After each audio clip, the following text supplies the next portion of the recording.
How you doing? I'm Kevin O'Hara for alcoholmastery.com. Today I want to talk about getting hit by a bus when you're drinking alcohol. Now, if you've come here looking for videos about people getting hit by buses when they're drunk, you've come to the wrong place. Sorry, you're a sick puppy. You know, what I'm talking about here is that phrase, I don't know if you've ever heard about it. Some people will say it to you when they're, as an excuse for when they're drinking alcohol or they're smoking cigarettes or they're eating crap food or whatever, and they say to you, look, life is short, you could get hit by a bus tomorrow. And that's sort of the reasoning is that you're taking your life as it is with whatever you're doing in your life, and you're comparing it to a life without those things. And it doesn't hold water. You know, when I was drinking alcohol, I was so caught up in doing what I was doing that I was missing out on so much. And the more I was drinking alcohol, the more I was drinking alcohol, the more, you know, alcohol became involved in my life, or the more my life started revolving around alcohol. And it was the same with cigarettes. I mean, when you start smoking a cigarette, I think it's one of the hardest things that you'll ever do in your life, because to inhale that hot smoke into your lungs, and everything that goes with that, and everything that's telling you not to do it. It's the same thing with alcohol. When you first start out, it's everything that your body is telling you that this is not good for you. And yet we continue to do it, right? So, you know, that's sort of the idea that I'm talking about here. You know, you're much more likely to get hit by a bus when you're drinking alcohol. You're much more likely to throw yourself under a bus. I mean, that's the way I was going. It was just, my life was, it became, the only time I was having any form of, I wouldn't even say relaxation or pleasure. It was sort of this life where, it was the only time that I felt like I was doing what I wanted to do. You know, every time I moderated, I didn't feel like I was doing what I wanted to do, because I was wanting more alcohol. And that's the nature of the drug. You know, life has just got so much more to offer. You know, once I took away that, I can only call it a straitjacket. You know, it's the closest thing I can come to having a straitjacket. And it's that sort of a feeling that everything else that you try and do in life is being held back because you are a drinker. You go away on your vacation and you're going to be held back because you're a drinker. There's so many different things that you will try and do in your life, or you think about doing, but you've got to come back to alcohol, if that makes any sense. And it's so sad, you know. And it's only when you stop, it's only when I stopped personally and I started to see the things that I was missing out on, the opportunity costs that I talk about a lot. The opportunity costs in terms of time, in terms of money, in terms of relationships, in terms of your health.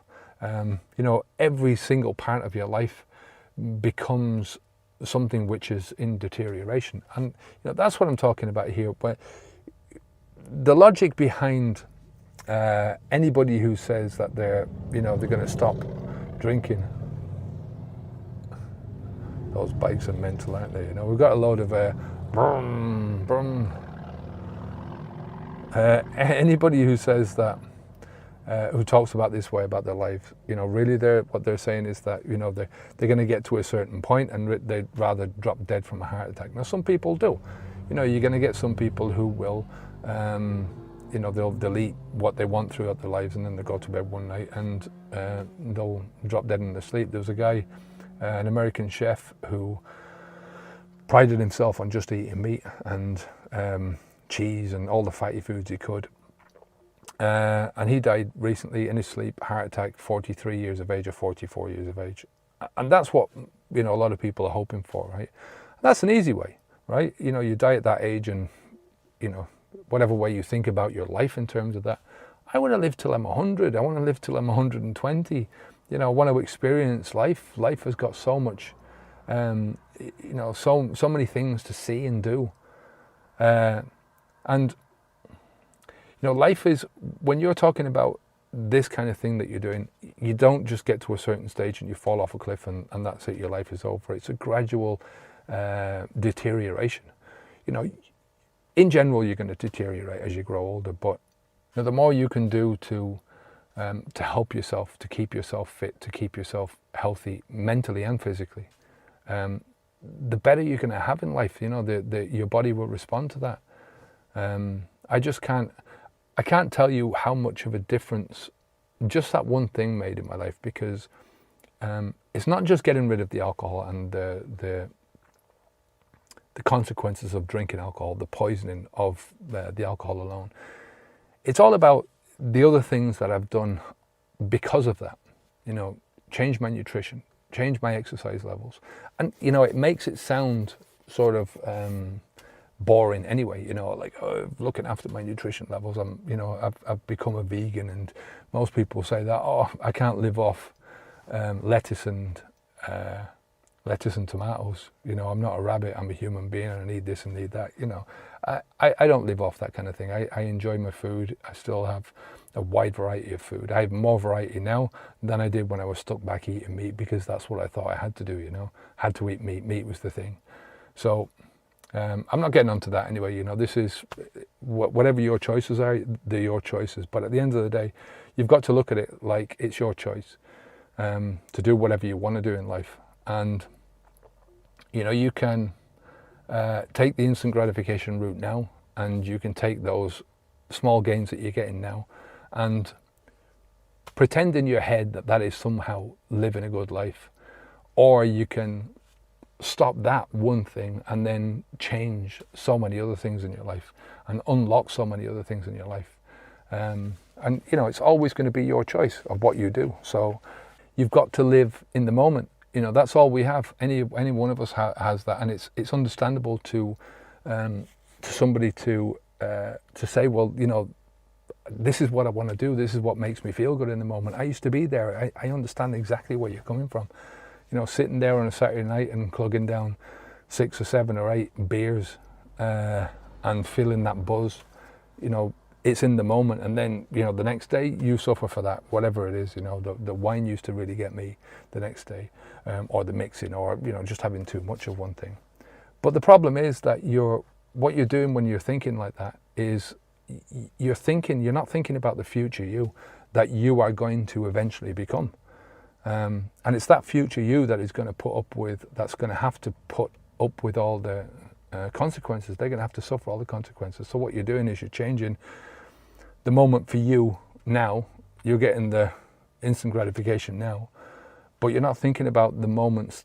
You will eventually get to that moment, and you will have to pay the price for the things that you've done to yourself, you know. So you're much better off thinking about things when you've got a choice about it, you know, not waiting until there's some damage in your body and you can't, there's no choice anymore, you know. That's the thing that you've got to think about. So it's just something to get your mind around. Just look at it from that perspective. Look at it from the perspective of seeing yourself in 5 years or 10 years time, and where are you going to be if you don't make the changes now. And remember that 5 years is going to come, and you are going to become that person. So whether you stop or not now, that time is going to keep ticking on, and eventually you're going to get there. So, you know, what's going to happen? Listen, if you want my help stopping drinking alcohol, we've got the Habits Unplugged training course. It's a program designed really to stop you from drinking alcohol first and foremost, but that's only the start of things. I mean, you have to really you have to stop the drinking before you can do anything else, before you can change a lot of the other stuff. And that's the easiest part as far as I'm concerned, because there's no thinking behind it. You just stop, right? You don't put the alcohol in. The most difficult part of this whole journey is in transforming yourself, transforming your mind especially, so that you don't go back to drinking alcohol again. That's what the Habits Unplugged program is all about.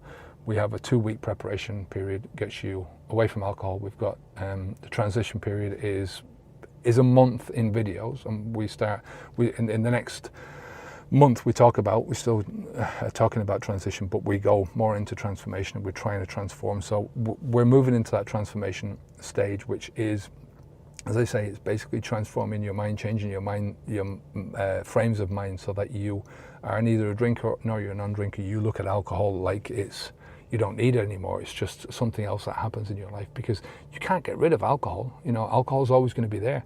It's always going to be in the shops. It's going to be on the billboards as you're driving to work. Other people are always going to be drinking it. The pubs are not going to disappear.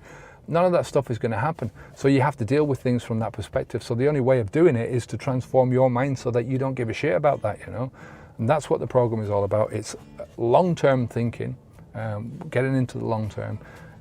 You can take in a 7-day trial. It's $1 only, so and there's no obligation to stay after that 7-day trial. It's an automatic, we go over the automatic, so once you go over the 7-day trial, it will charge you $39 a month, but you can cancel anytime you want. You know, there's no obligation to stay beyond the 7-day trial or beyond the month.